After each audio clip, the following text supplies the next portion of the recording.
하나님, 하나님 말씀은 히브리서 2장 17절입니다. 히브리서 2장 17절 말씀 같이 읽겠습니다. 그러므로 저가 범사의 형제들과 같이 되심이 마땅하도다. 이는 하나님의 일에 자비하고 충성된 대제사장이 되어 백성의 죄를 구속하려 하심이라. 아멘. 지금 지구상에는 많은 사람들이 어려움을 겪고 있죠. 질병이나 혹은 가난이나, 또 우리 청년들은 미래에 대한 불확실성, 또 구체적으로 뭔가 확실한 내용들이 보여지지 않는 상황이 있기 때문에 불안해합니다. 그런데 사실 우리 인간에게 그러한 모든 일의 어려움들의 결과는 우리는 알고 있잖아요. 복음이 없어서 하나님이 허락해 주신 그 해결 방법을 알 수가 없어서 나름대로 최선을 다해서 살지만 결국은 반드시 올 수밖에 없는 멸망, 한계, 허무, 또 상대적 열등감, 막 시달림, 이런 거에 직면하게 될 수밖에 없죠. 지난 주간에도 많은 사건이나 범죄들이 복음이 없어서 그렇다는 것을 우리는 알고 있습니다. 우리에게 승리할 수 있는 확실한 보장을 주신 하나님의 영광에 참여하는 그리스도로 말미암아 믿음을 주신 하나님께 감사를 드릴 수밖에 없죠. 그렇다고 볼 때 감사가 없다. 사실은 심각한 영적 상태에 와 있는 것이죠. 하나님의 구원의 축복이 경험되지 않고 있는 것이기 때문에 그렇거든요. 우리는 하나님 앞에 기도할 때, 또 예배할 때 사실은 우리가 기대하던 인생의 내용이 이루어지는 것보다 하나님께서는 우리에게 위에서 내리는 축복이 내 안에 가득해지도록 역사해 주시는 거예요. 왜냐하면 하나님이 그리스도로 말미암아 회복시켜 주신 그 사명을 세상의 배경으로는 감당할 수 없기 때문에 하나님께서는 제한된 집중의 시간을 가져서라도 다른 것은 좀 멈추고 우리의 기도가 많은 제목이 필요한 게 아니라 위에서 내려주시는 그리스도와 하나님의 성령으로 역사하시는 충만함과 하늘 배경을 누릴 수 있는 다른 것으로 충만한 것이 아니라 하루에 잠시라도 이 부분을 나에게 채우라는 것이죠. 그러면 첫사람 아담과 하와에게 허락하셨던 하나님의 형상이 회복되고 모든 피조물도 하나님이 창조했지만 유일하게 하나님의 생기를 불어넣어 주신 존재인 그 첫사람 아담과 하와가 누렸던 하나님의 생명력이 회복이 되고 시공간을 초월하는 하나님의 힘이 내 안에 임하는 은혜가 오게 됩니다. 그리고 하나님의 축복이 무엇인지를 알게 되니까 이제는 어떻게 하면 이 축복을 전달할 수 있을까? 그것을 조금 고민하는데 우리의 인생을 하나님이 오병이어를 드렸던 어린 소년의 도시락을 축복하셨을 때 5천 명의 남자 장정과 12강제리가 남을 정도로 다 먹이고 남는 하나님의 역사가 일어난 것처럼 우리가 성공하고 재벌이 되고 많은 조직력을 갖춰서 하나님의 사명을 감당한다고 저도 생각했는데 알고 봤더니 하나님이 언약하신 일은 하나님이 이루실 것이라고 하는 확신이 오고 난 이후부터 하나님이 완벽하게 준비해 두신 그 축복을 보게 됐어요. 어디에서? 나의 삶에서, 작은 현실 속에서, 또 나에게만 허락해 주신 특별한 달란트와 또 직업의 일을 통해서 하나님이 보여주시는 거 있죠. 여기서부터 237개 나라를 살릴 수 있는 창조의 빛이 내 안에 임하게 되고 나타나게 될 줄로 믿습니다. 요즘 집회 메시지에서 많이 나오고 있는 3세팅이 되어졌다. 하나님의 형상이 회복되어지고 하나님의 생기가 회복되어지고 하나님의 축복이 회복되어질 때 당연히 하나님의 말씀 안에서 하나님을 향하여 돌이켜 바라볼 때마다 하늘 보좌의 축복이 내 안에 충만하게 임하고 또 기도를 통해서 시공간을 초월하는 힘이 내 안에 임하고 또 전도라고 하는 축복과 사명이 회복되어져서 237개 나라에 영향을 주고 복음의 답을 주는 빛을 비치는 그 은혜가 내 안에 임하는 삶 초월의 응답이 임하게 될 줄로 믿습니다. 그러니까 보잘것없는 것 같았는데 하나님이 나의 인생을 전후무후한 축복으로 역사해 주시는 것을 알고 있죠.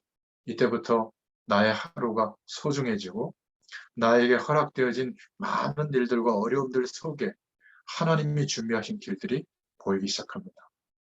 교회가 이러니 저러니 해도 교회가 바로 하나님께서 역사하시는 가장 중요한 통로구나. 전후무후한 응답으로 이제 교회 속에서 축복을 누리게 되고 우리가 하는 경제활동, 산업, 직업의 분야, 전문 분야가 하나님께서 역사하시는 시작이 되는 거죠.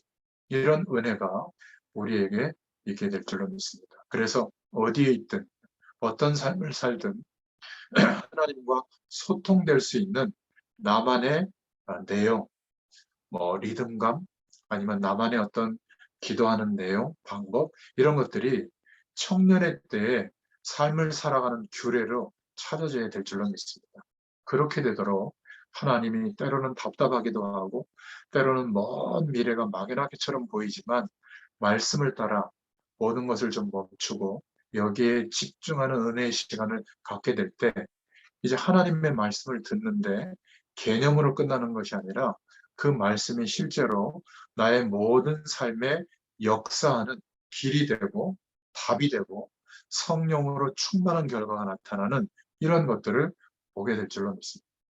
그래서 오늘은 소요리 문답 24문답부터 26문답까지인데 그 내용은 우리만 그리스도의 직무가 왕 되신 그리스도, 선지자 되신 그리스도, 재생 되신 그리스도의 축복을 아는 것이 아니라 1600년경에 영국 의회가 모든 신학자들과 그 영국에 있는 목회자들에게 이야기를 해서 신앙 교육을 할 수 있는 교리서를 만들면 좋겠다. 그래서 신앙 고백서로 만든 내용이죠. 대소요리 문답은 문항이 더 많고 그것을 줄여서 초신자들이나 후대들에게 신앙교육을 했던 틀의 내용이거든요. 굉장히 복음적인 내용이에요. 그래서 오늘 23문답은 어떻게 선지자의 직분을 그리스도께서 행하셨습니까? 이렇게 질문하고 있거든요.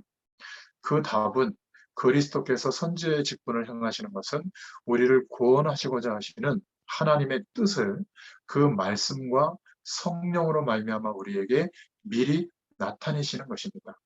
선지자적인 직무, 그 직분을 행하시는 것을 어떻게 수행하셨냐면 말씀으로 역사하고 계시다. 그래서 우리는 말씀을 따라 모인 것이죠. 그걸 미션홈이라고 하고 또 다락방이라고 하나님의 특별한 은혜가 임하는 그 시간을 기억하는 것이죠. 내 삶 속에 하나님이 준비하신 전도가 이루어지는 시간이 없었는데 이제 그 시간이 결정되어 있는 겁니다. 하나님이 준비하신 전도가 체험될 수 있는 장소가 결정되어져 있고 하나님이 준비한 전도가 체험되도록 준비한 사람들이 결정되어 있죠. 그래서 시간과 장소와 사람들이 하나님이 하시는 전도를 알게 되도록 말씀 운동이 시작되는 곳, 말씀을 따라 역사하시는 축복을 우리에게 허락하셨다. 그래서 이것이 가장 중요한 하나님이 현장과 세상을 바꾸는 중요한 답이 되는구나. 그래서 우리는 그것을 성경적 전도 운동이다. 이렇게 말하고 있죠. 이제 우리의 삶에도 보좌에 계신 주님께서 선지자 되신 그리스도의 일을 우리에게 이루시는데 어떻게 이루시죠? 말씀으로 역사하시는 거예요. 물론 개인적인 경험, 막 뜨거워지고 방언을 하고 뭔가 음성을 듣고 이런 것도 뭐 중요한 영적 체험이지만 우리는 기준이 되는 것이 하나님의 말씀으로 역사하시는 선지자적인 축복을 응답으로 받는 것이죠. 그때 주님께서는 우리의 심령 가운데 성령으로 역사하셔서 장래의 일을 말씀을 통해서 깨닫게 하시고 나의 인생을 무엇 때문에 인도하시는지 하나님의 뜻과 계획이 발견되도록 감동해 주시는 시간이 있는 겁니다. 그게 바로 말씀을 묵상하는 시간, 서밋 타임 또는 홀로 다락방, 개인 예배 이런 시간이 필요한 것이죠. 바쁠수록 그 은혜의 시간을 좀 찾아서 이 축복을 계속 누리다 보면 성령으로 역사하시는 은혜가 임합니다. 그래서 참 선지자 되신 그리스도의 축복을 누린다고 하는 것은 지금도 분명히 말씀으로 성령으로 역사하시기 때문에 내가 하나님의 말씀이 매일 매주 성취되고 있는 것을 나의 삶 속에서 경험하고 있다면 그 사람은 정확한 신자예요. 하나님이 보실 때 그런 은혜를 지금도 우리에게 허락해 주고 계시는 겁니다. 소요리 문답 제25문답은 이렇게 질문하고 있죠. 그리스도께서 어떻게 제사장의 직무를 행하십니까? 그 답으로는 그리스도께서 제사장의 직무를 행하시는 것은 단번에 자기를 제물로 드려 하나님의 공의에 만족해하며 우리를 하나님으로 더불어 화목해 하시고 또 우리를 위하여 항상 간구하시는 것입니다. 이렇게 답을 하고 있는 겁니다. 우리는 제사장 되신 그리스도 이러면 뭐를 주로 많이 생각하죠? 내 죄와 저주를 해결해 주셨다. 그렇게 단편적인 어떤 그것도 큰 거지만 이해로 끝나는 것이 아니라 제사장 되신 그리스도의 직무는 우리를 지금도 하늘 보좌 우편에서 중보하고 계시는 역할을 하고 계시다. 우리를 위해서 살피시고 기도하시는 거죠. 우리를 위해서 죽으시고 부활하심으로 그 그리스도의 일을 통해서 우리가 직접 하나님께 나아갈 수 없었는데 하나님과 완전히 멀어진 원수가 되어진 세상과 우리를 이제 하나님과 화목할 수 있는 화목 제물이 되어 주셨다. 그리고 동시에 죽으시고 부활하심으로 하나님의 공의를 만족시키시고 희생 제물의 역할을 하셨다. 이게 어떤 의미냐면요. 하나님의 공의는 반드시 말씀하신 대로 이루어지는 거거든요. 첫사람 아담과 하와에게 뭐라고 약속했죠? 선악과를 두고 이 약속을 지키면 하나님의 모든 것을 누리게 되도록 생기를 불어넣으시고 하나님의 생명력과 영원한 축복을 누리면서 살아가는 모든 것, 생육하고 번성하는 것, 충만해지는 것은 되어지게 하셨고 하나님이 창조한 모든 것을 위임해 주셨는데 그 모든 것들을 다스리고 정복하고 관리하는 축복은 되어지도록 하신 건데 이 약속을 어긴 거예요. 그럼 어떻게 되죠? 정령 죽으리라. 이 계약 관계가 파괴된 겁니다. 사단이 속인 거죠. 결국 하나님의 공의가 이루어지려면 하나님의 약속을 놓친 아담과 하와를 비롯하여 그 이후에 출생하는 모든 인류는 반드시 멸망해 와야 되는 겁니다. 죽어야 되는 거예요. 그래야만 하나님의 공의가 이루어지죠. 그런데 또 하나의 하나님의 공의는 뭐냐면 정반대의 내용인데 하나님이 인간을 창조하실 때 예정하시고 작정하신 게 뭐죠? 하나님의 형상대로 창조하시고 하나님의 모든 영원한 축복을 누리도록 창조하신 겁니다. 그게 하나님의 공의예요. 그렇게 되어지지 않으면 하나님의 말씀대로 이루어지지 않는 거거든요. 그런데 하나님의 이 반드시 멸망에 오도록 해야 되는 일과 반드시 하나님의 영원한 축복을 체험하고 누리도록 해야 되는 일은 정반대의 일인 거예요. 이 하나님의 공의가 이루어지도록 하는 우리의 신앙행위, 기도, 예배행위 해당되는 게 없어요. 이 지구상에 또 우리가 하는 모든 노력들이 합쳐져도 하나님의 공의가 이루어질 수가 없는 거예요. 정반대의 일이 어떻게 이루어지겠습니까?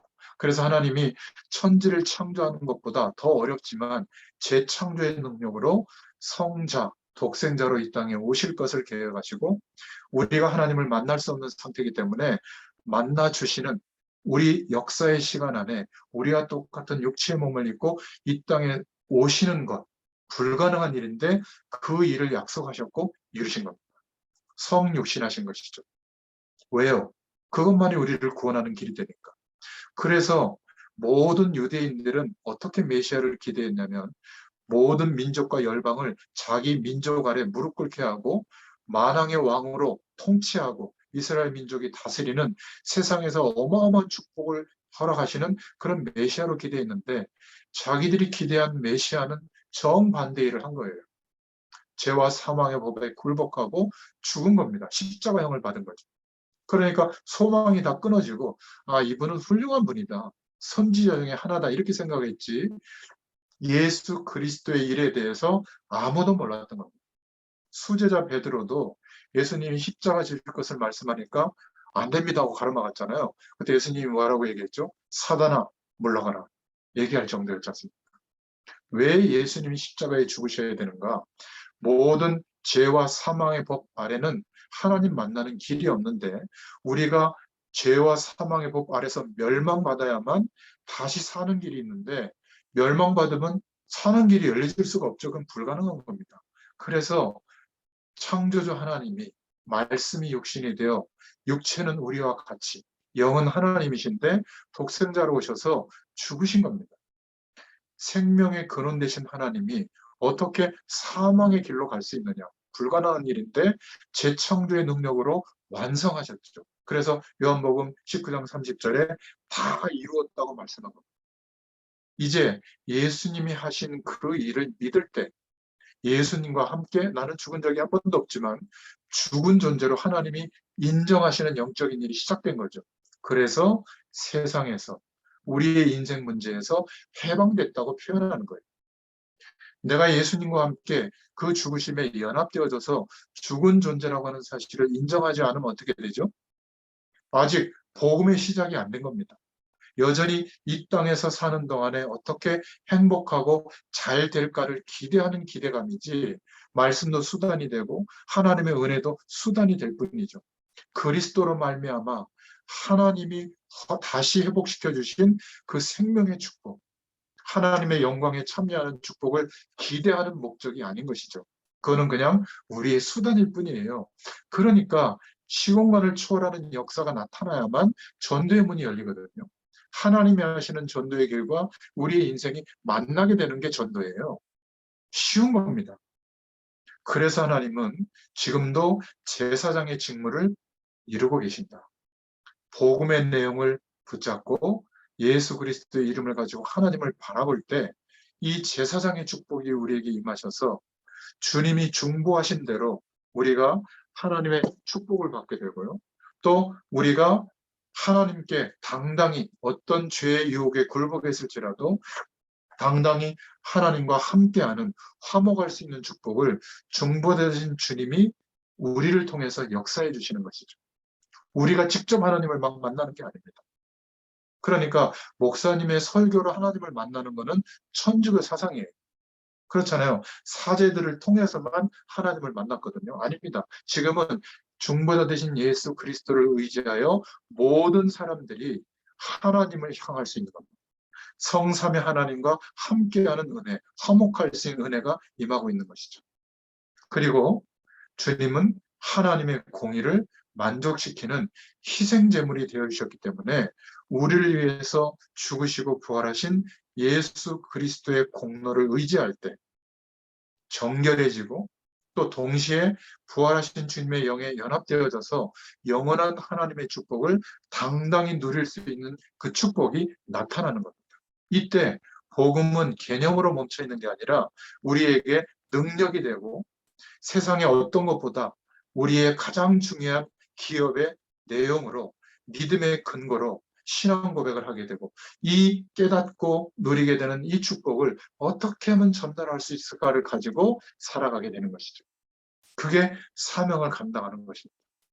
소요리 문답 제26문답에는 그리스도께서 어떻게 왕의 직분을 행하십니까? 답으로는 그리스도께서 왕의 직분을 행하시는 것은 우리로 하여금 자기에게 복종케 하시고 우리를 다스리시며 보호하시고 자기와 및 우리의 모든 원수를 막아 이기시는 것입니다.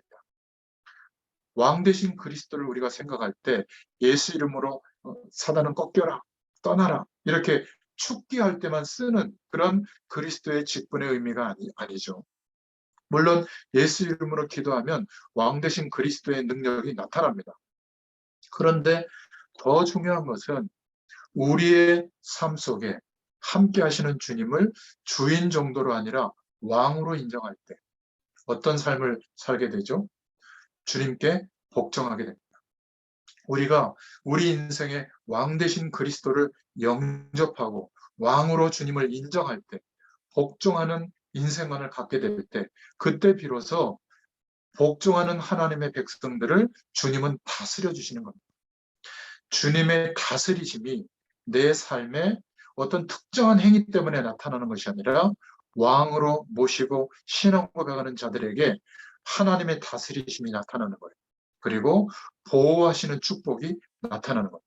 그리고 끝까지 우리를 속이고 괴롭히는 모든 흑암 세력, 저주의 세력은, 원수의 세력은 주님께서 꺾어주시는 겁니다. 내가 대단한 능력을 갖추는 것이 아니라 막 무장하고 노력해서 신앙의 레벨이 올라가는 것이 아니라 그게 천주교 사상이거든요. 노력해서 얻는 믿음이 아닙니다. 그리스도의 축복을 믿을 때마다 알게 해주세요. 이미 와 있는 그 은혜가 얼마나 엄청난 것인지를 알게 해주시죠.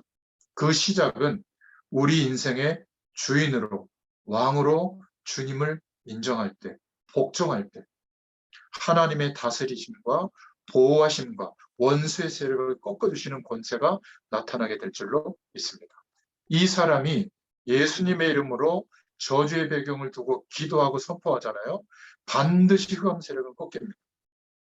지금도 하늘 보좌에서 이 왕 대신 그리스도의 축복으로 역사해주고 계시죠.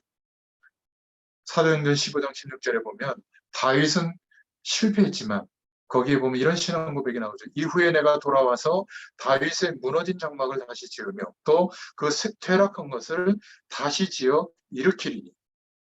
그렇다면 우리에게 있는 문제는 문제가 더 이상 아닌 거예요. 시공간을 초월하는 25시의 시간 속에서 시간의 주인 되신 주님이 역사하시는 그 은혜가 내 인생에 임할 때는 연약함도 우리에게 있는 달란트도 성공도 실패도 다 하나님의 손에 들릴 때는 하나님의 축복과 영광이 드러나는 도구가 되는 줄로 믿습니다. 저에게도 많은 문제가 있었고 지금도 문제들이 있죠. 그런데 이 은혜를, 이 그리스도의 직무의 축복을 깨닫고 믿게 된 저에게 더 이상 그 문제들이 저를 무너뜨리지 못하게 됐어요. 저는 이 체험하고 난 뒤에 나에게 이런 엄청난 배경이 있다는 사실을 알고 절대로 주눅드는 일도 없고 상대적으로 비교를 해서 열등감에 빠지는 일도 없고 막 부러워하고 시기질투하는 것도 없어졌어요. 이런 은혜가 청년 여러분들에게 임하기를 축원드립니다. 충만하게 임하기를 축원드립니다. 그래서 이 축복을 알고 있고 체험하고 있는 사람들에게 하나님은 위임해 주신 사명이 있죠. 베드로전서 2장 9절에 보면 너희는 왕 같은 제사장이요 이 빛을 선전하기 위해서 불렀다. 왕 같은 제사장, 이 빛을 선전하기 위해서 불러주신 우리에게 주신 직무가 있다. 왕 대신 그리스도의 축복, 제사장 대신 그리스도의 축복, 선지자 대신 그리스도의 축복을 우리에게 위임해 주셨다. 그래서 지난 시간에도 말씀드린 것처럼 마태복음 10장 40절에서 42절에 보면 너희를 영접하는 것은 나를 영접하는 것과 같다. 주님이 이 땅에 오셔서 그리스도의 일을 하는 것을 제자들이 지켜보면서 기록한 내용이 복음서잖아요. 그래서 마태복음, 마가복음, 누가복음, 요한복음이라고 하는 겁니다. 다른 성경들은 다 서신서에 서자가 붙어 있죠. 그런데 마태가 예수님이 하신 그리스도를 바라보니까 제자 삼는 사역을 하면서 그리스도를 하신 거예요. 마가가 보니까 치유하면서 그리스도를 하셨고 또 누가가 보니까 누가는 헬라 문학에 정통했고 그 당시에 의사였고 그 데오빌로 총독, 로마에서 파송한 집정관이죠. 데오빌로 총독의 주치였거든요. 그래서 데오빌로에게 예수님이 그리스도인 것을 말씀으로 편지로 전편을 보낸 게 누가복음이고 그 후편이 사도행전이거든요. 그 누가복음을 누가복음서라고 하잖아요. 누가가 기록한 복음서. 세상에 많은 좋은 것들을 배경을 가지고 있는데 반드시 멸망이 올 수밖에 없다는 것을 알고 겸손히 섬기면서 그들에게 말씀으로 답을 준 내용이 누가복음. 그러니까 너무나 중요한 축복들이 나타난 거죠. 그것을 누가가 기록한 겁니다. 요한복음은 이 창조에 비쳤는데 그리스도께서 오셨는데 모르는 거예요. 신비한 능력만 기다리고 있고 육신적인 축복만 기다리고 있고 남편을 몇 명씩 갈아도 해결이 안 되는 그 문제가 12장까지 죽음의 문제까지 예수님이 해결하시면서 당신이 그리스도인 것을 보여주신 겁니다. 각 사람에게 생명이 회복되도록 역사하시는구나. 그렇게 그리스도를 하셨구나. 라고 기록한 것이 요한복음입니다. 그런데 주님이 우리에게 제사장, 선지자, 왕 대신 그리스도의 직무를 위임해 주셔서 하시는 일은 뭐냐면 우리 인생의 주인 되신 주님이 이제는 우리 인생을 통하여 제자 삼게 하시고 치유하게 하시고 또 세상에 많은 것들을 갖고 있지만 답이 없는 그들을 복음으로 답을 주게 하시고 각 사람이 처해 있는 현장에 이 생명이 회복되도록 우리를 통해서 역사하시는 위임해 주시는 축복을 받은 겁니다. 그래서 우리를 영접하면 나를 영접하는 것과 같다 예수님이 말씀하신 것이죠. 제자로 영접하면 제자의 상급을 받을 것이고 선지자로 영접하면 선지자의 상급을 받을 것이고 그리고 또 의인으로 영접하면 의인의 상급을 받을 것이다. 주로 목회자들을 잘 돕고 대접하면 목회자의 상급, 하나님이 축복할 거다. 전도자에게 그렇게 하면 전도자의 상급을 받을 거다. 물론 맞습니다만은 우리 전부 다 각자가 하나님께로부터 위임해 주신 이 사명이 있는 줄로 믿습니다. 그렇다면 세 번째로 틀림없는 우리에게 주신 특별한 권세와 사명이 있는데 이 축복을 누리는 자들이 가는 곳마다 모든 저주가 무너지게 될 줄로 믿습니다. 제사장의 권세가 나타나게 될 줄로 믿습니다. 우리의 가정, 우리의 집안, 우리의 전문 분야, 하나님으로부터 위임받은 사명의 현장에 우리가 기도하고 현장을 위해서 마음을 품고 하나님께 기도할 때 모든 저주가 무너지게 될 줄로 확신합니다. 복음 가진 자들이 가는 곳에는 사단의 세력이 결박될 줄로 믿습니다. 드디어 이 위임받는 사명과 축복을 알고 기대하면서 기도하는 자들이 가면 하나님께서 하시는 전도의 문이 열리게 될 줄로 믿습니다. 그러면 목회자처럼 이렇게 유창하게 복음을 설명하지 않아도 돼요. 여러분들이 깨달은 만큼, 은혜 받은 만큼 그 이야기를 할 때 하나님의 시간표, 구원의 시간표가 임하고 하나님의 이 복음의 능력이 회복되도록 역사하시는 시간표가 임하기 때문에 저와 여러분을 통해서 하나님이 하시는 전도의 문이 열리게 될 줄로 믿습니다. 어때요? 저는 더 이상 받을 것이 없다고 생각합니다. 정말 이 확신이 오게 되면 하나님의 모든 것이 주어져 있는 거예요. 연약한 우리, 지금 내 조건 속에서도 하나님은 얼마든지 내가 너무나 부족하면 완벽하게 준비된 사람들을 붙여서라도 세계복음화의 일들을 이루실 줄로 믿습니다. 저는 이 믿음이 오고 난 뒤부터 엄청난 계획을 세워서 말씀을 전해서 성공자를 만들고 대단한 조직을 만들어서 그 내용을 가지고 전도하고 선교하는 게 아니라 하나님이 완벽하게 준비하신 일들을 이루고 계시는구나.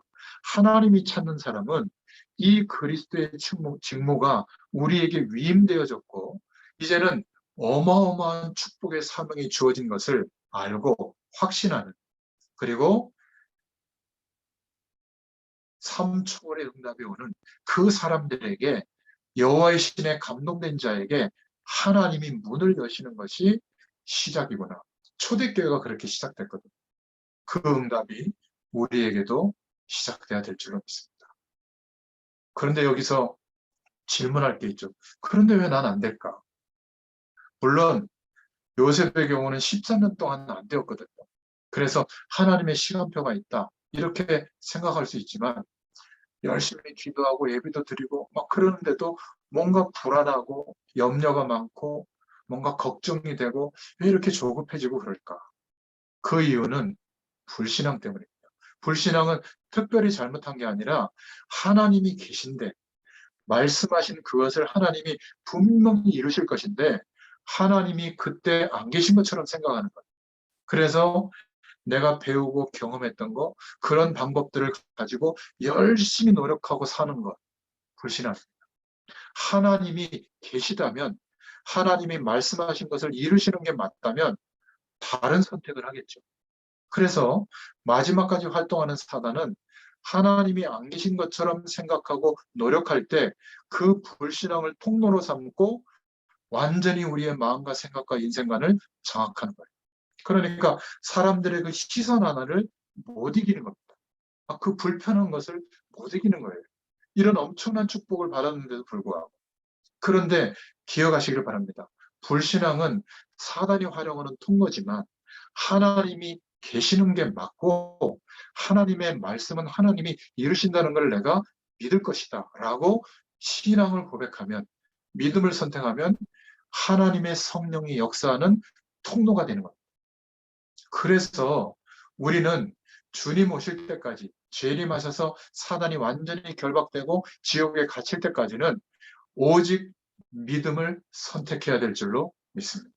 그럴 때 하나님의 영광의 복음이 체험되고 하나님의 그 놀라운 영적인 축복들이 실제로 우리 안에 충만해지고 우리의 삶을 통해서 나타나게 될 때 하나님이 하시는 일들이 이루어지게 되는 겁니다.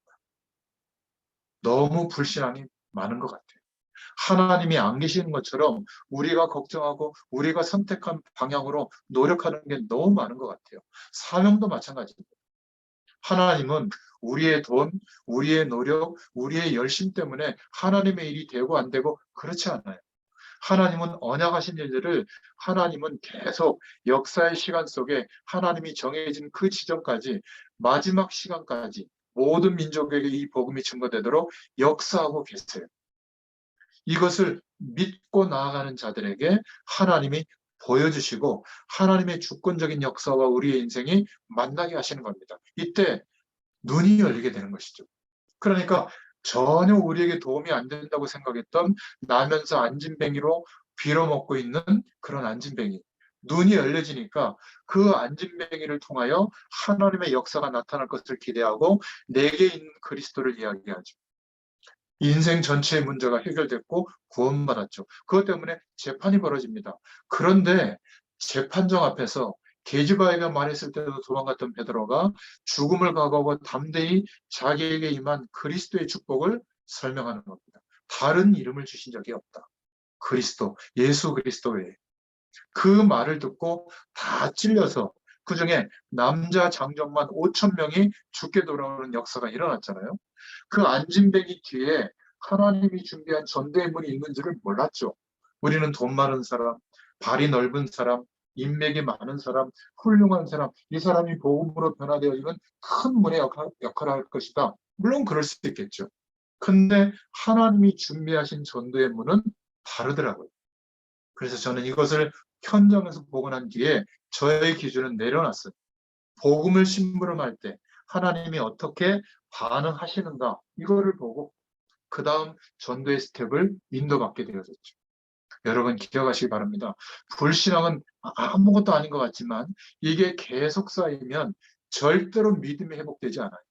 이게 계속 쌓이면 영적으로 계속 어린아이 신앙을 갖게 됩니다. 그런데 우리에게 믿음이 자꾸 쌓이면 날마다 하나님의 기적이 일어나는 거예요. 불신앙은 얘기를 들으면 맞는 말이거든요. 설득력이 있습니다. 믿음은 이해할 수 없는 말을 하게 되는 거죠. 모세가 12정탐꾼을 가나안 땅에 보냈는데 10명은 이렇게 얘기를 합니다. 정말 그들은 거인이고 어마어마하다. 우리는 큰일 났다. 그들 앞에 우리는 메뚜기다. 맞는 말입니다. 똑같은 상황을 보고 왔는데 믿음을 고백하는 여호수아와 갈렙은 이렇게 얘기하죠. 그들은 우리의 밥이다. 안 맞는 말이에요. 어떻게 철기 문화를 갖고 있는 가나안 정착민과 청동기 문화를 갖고 있는 정착민이 싸우면 백전백패입니다. 그러니까 우리는 메뚜기 같다. 그게 정답이죠. 그런데 믿음의 소리는 이해할 수 없는 말인 겁니다. 결국 여호수아와 갈렙이 여리고 성 안에 들어갔을 때도 뭐라고 말하죠? 붉은 줄을 내린 기생 라합을 만났을 때 역시 기생 라합도 보게 된 거죠. 그 곁에서 보면 대단한 여리고성, 세상의 배경이 대단하잖아요. 그런데 내면을 보면 벌써 이스라엘 백성들이 그 엄청난 홍해를 가르고 그들이 섬기는 신의 역사에서 요단강도 가르고 드디어 여리고로 오는데 우리는 끝났다고 생각하고 간담이 녹아 있더라. 이렇게 이야기를 해주잖아요. 그 정도가 아니라 이미 떠날 사람들은 다 떠난 겁니다. 여리고 성은 아무것도 아닌 거예요. 세상에 그런 엄청난 배경, 돈, 명예, 성공, 정말 아무것도 아닌 겁니다. 이게 보여지는 사람. 믿음을 가지려면 이런 영적인 축복을 볼 수 있는 눈을 하나님이 열어주셔야 될 줄로 믿습니다. 불신자의 입장에서 보면 요셉은 완전 실패한 거죠. 그런데 요셉은 나중에 총리가 돼서 형들과 아버지가 가족들과 식구들을 이끌고 왔을 때 뭐라고 얘기했죠? 하나님께서 당신들 앞서 나를 보낸 것 뿐이다. 보복한 게 아니라. 어떤 눈이 띄어졌습니까? 안 좋은 환경, 안 좋았던 모든 일들이 전부 지나가 봤더니 하나님의 이 영원한 축복을 경험해 봤더니 하나님의 계획을 이루는 수단들이었구나. 그 모든 것들이 하나님의 축복을 알도록 하시는 하나님의 축복의 배경들이었구나.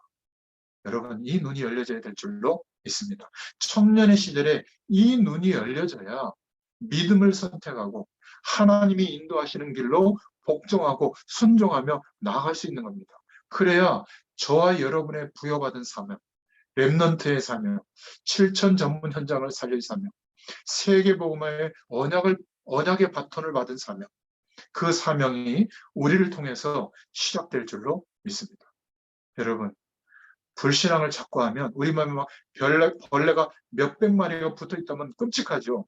그것보다 더 무서운 게 불신앙이에요.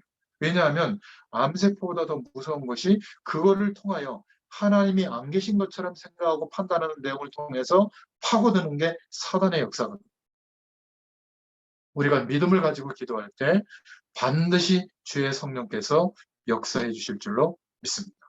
그래서 내게 능력 주시는 자 안에 있다면 나는 모든 것을 할 수 있다. 바울이 했던 그 고백이 우리의 고백이 되기를 축원드립니다. 그래서 결론적으로 불신앙은 사단의 통로라면 믿음, 신앙을 선택하는 그 고백들은 성령이 역사하는 통로가 되는 줄로 믿습니다. 5가지 축복을 누리세요. 첫 번째는 모든 사건, 모든 일, 모든 사람을 보는 일을 복음의 눈으로 보시기를 바랍니다. 복음의 눈으로 본다는 것은 예수님과 함께 죽었다고 하는 그 축복이 믿어지지 않고 있구나. 아직도 세상이 더 크고 여기에서 안정적으로 사는 삶을 기대하는 신앙이구나. 그것으로 보면 지적할 필요도 없고요. 이해하고 기도해주고 어떻게 하면 내게 임한 이 축복을 알려줄 수 있을까? 그걸 두고 기도하겠죠.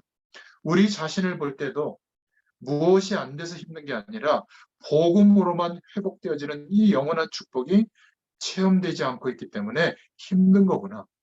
진짜 눈물을 흘려야 된다면 이 임마누엘의 축복, 성령의 역사가 경험되지 않은 것에 대해서 한탄하고 금식해야 될 줄로 믿습니다. 그리스도 예수를 주신 하나님께 감사의 고백을 드리는 은혜가 임하게 될 줄로 믿습니다. 완전 복음 속으로 들어가죠. 저는 변한 게 거의 없는데 딱 하나, 복음으로 볼 수 있는 눈을 하나님이 열어주셔서 정말 이게 은혜인 것 같아요. 이 눈을 뜨면 해석이 달라집니다. 이 눈을 뜨면 금방 엄청난 문제 앞에서도 답이 보여요. 그 정도가 아니라 저와 여러분 누구에나 있는 각자에게 있는 영적인 문제가 금방 무너지게 될 줄로 믿습니다. 그렇다면 두 번째, 이거 해주세요, 저거 해주세요, 이 문제 해결해 주세요. 그 기도도 해야 되지만 시시해집니다. 복음을 누리고 하나님을 바라보는 시간. 이게 복음 누리는 기도거든요. 완전 기도 속에서 하나님의 충만이 누려지는 응답 속으로 들어가게 될 줄로 믿습니다. 이게 너무 좋으니까 구별된 시간을 갖는 거죠. 이러다 보니까 제가 목사는 목회를 하기 위해서 전도도 하고 모든 사역을 하는 거거든요. 근데 교회를 세워서 목회를 하는 것보다 먼저 이 복음을 전달해 줘야 되는 사명을 하나님이 깨닫게 해주셔서 저는 이 복음을 끝까지 주님 부르시는 날까지 먼저 복음 전하는 일을 하기로 작정한 거거든요. 교사가 교사의 일을 열심히 해서 월급을 높게 받고 가정을 잘 돌보고 그 결과에 남는 시간에 조금 복음 전하는 거, 그건 전도자의 삶이 아닙니다. 교사의 일을 하는 이유가 어떻게 하면 이 복음을 더 잘 전할 수 있을까? 적어도 1년에 내 반의 아이들이 바뀌잖아요. 부모님도 바뀌고 평생 교사 일을 할 때마다 얼마나 전도의 문이 많이 열리겠어요. 그 눈을 뜨면. 내가 직장에 갔을 때 만나는 모든 사람, 내가 사업차를 만들었을 때 거래하는 모든 사람들이 이 눈을 뜨고 보면 성공이 아니라 어떻게 하면 이 영광의 복음을 전달해 줄 수 있을까? 이 마음이 회복될 때 영접시키려고 하는 게 아니라 교회 데려오려고 하는 게 아니라 이 하나님의 축복을 어떻게 알려줄 수 있을까? 겸손한 마음으로 섬기면서 알려주게 되어 있습니다. 전달됩니다. 하나님의 역사하거든요. 이러다 보니까 생명걸 가치를 발견하게 되죠. 나는 복음의 영광과 이 축복을 전달하는데 나의 모든 것을 쏟아붓고 그리고 빈손으로 하나님이 부르시는 날 하나님 앞에 설 것이다. 막 어마어마한 가치를 이루고 이 땅에 큰 걸 남기고 많은 조직을 남기고 우리 자녀도 막 잘 되고 이게 아니라 나의 건강, 나의 재능, 나의 물질, 나의 자녀들, 나와 함께 했던 사람들도 나처럼 모든 것을 주의 영광을 위하여 다 허비하고 가도 될 만큼 그게 기쁨이 될 만큼 생명 걸 가치를 발견한 사람, 이 사람은 완전 헌신이 기뻐요. 이 한 사람이 나올 때 하나님은 준비하셨던 모든 응답의 문을 여실 줄로 믿습니다. 이 말씀을 듣는 청년 여러분, 여러분들 이 숫자가 절대 작은 숫자가 아닙니다. 이 믿음의 고백이 회복될 때 하나님은 그 사람을 통하여 시대를 움직이는 일을 하십니다. 저는 그거를 꿈꾸고 있거든요. 여러분 중에도 그 꿈꾸는 응답이 올 수 있기를 축원드립니다. 이 시대는 생명 걸 가치가 발견되지 않는 시대예요. 대통령 선거에 나오는 2명의 후보자, 확정된 후보자, 뭐 다른 당도 있지만 그래도 유력한 후보자 다 범죄에 연루돼 있는 지금 검사로부터 뭔가 기소돼야 될 그런 조건들을 갖고 있어요. 이게 말이 됩니까? 국가의 지도자인데 존경할 만한 어른이 없고 존경할 만한 가치가 없는 시대가 되니까 우리 젊은 세대들, 다음에 언약의 바톤을 이어가야 될 세대들이 생명과 가치가 없어서 어디에 가치를 거죠? 명품 핸드백 사려고, 신발 하나 좋은 거 사려고, 게임 아이템 머니, 게임 뭐 그 레벨이 높아지려고 밤새고 있는 겁니다. 어디 좋은 카페 가서 사진 찍고 좋은 장소에 가서 사진 찍어서 올리고 또 아주 행복한 나만의 행복을 찾아서 떠돌고 있는 소확행, 그게 참 비참한 거죠. 청년들은 내 인생을 어디에 생을 걸 것인가 이 방향을 발견하는 게 청년의 시절에 해야 될 모든 일의 결과거든요. 여러분은 내 인생 전체를 생명 걸 만한 가치를 발견했습니까? 그 사람은 행복할 거예요. 지금 고통스러운 현실이 있더라도 그게 고통이 아니에요. 나에겐 이유가 있잖아요. 그 은혜가 회복되기를 축원드립니다. 이 사람은 어떻게 살아갈까요? 모든 은혜와 이 축복과 영광을 하나님께 돌려드립니다. 우리가 받은 축복이 이렇게 엄청나게 보이는데 이 축복이 경험되는데 뭘 질투하고 뭘 낙심하고 뭘 상처받겠어요? 그런 일 없습니다. 잠깐 그랬을지라도 이 은혜를 회복하면 모든 영광을 하나님께 감사가 회복될 줄로 믿습니다. 여러분, 내 속에 이 축복이 가득 채워지는 은혜를 주시려고 하나님이 언약 백성 우리에게 한계를 허락한 거예요. 절망스러운 상황을 허락한 거예요. 절대로 그 문제 때문에 우리는 망하지 않습니다. 그것을 쳐다보고 해결하려고 몰두하면 괴로움이 크겠지만 그거는 조금 기다리고 좀 기도하면서 하나님 주신 힘을 가지고 견디면서 내 안에 초월적인 하나님의 은혜가 가득하게 되도록 충만하게 되도록 하나님께서 그리스도의 직무를 회복시켜 주시고 우리에게 위임해 주신 사명의 길이 보이도록 역사해 주시는 줄 믿습니다. 이 은혜가 경험되어지는 또 한 주간 되기를 예수님의 이름으로 축원드립니다. 기도하겠습니다. 하나님 참 감사합니다. 오늘 또 우리 청년들에게 하나님께서 허락하시는 주의 말씀을 통하여 참된 꿈을 꾸게 하시고 또 참된 소망을 얻게 되도록 역사해 주셔서 감사합니다. 우리의 생명을 걸 만한 가치가 복음 안에서 발견되게 하시고 하나님의 부르심 앞에서 발견되게 하셔서 최선을 다하는 정도가 아니라 우리 인생의 모든 것들을 주님을 향하여 주의 영광을 위하여 드리고도 부족한 마음으로 살아갈 수 있도록 우리에게 믿음을 더해 주시기를 소원합니다. 이 영광의 축복이 주의 청년들을 통하여 땅끝까지 하나님의 축복이 전달되어지는 역사가 계속되게 하여 주시옵소서. 예수님의 이름으로 감사하며 기도드렸습니다. 아멘. 감사합니다.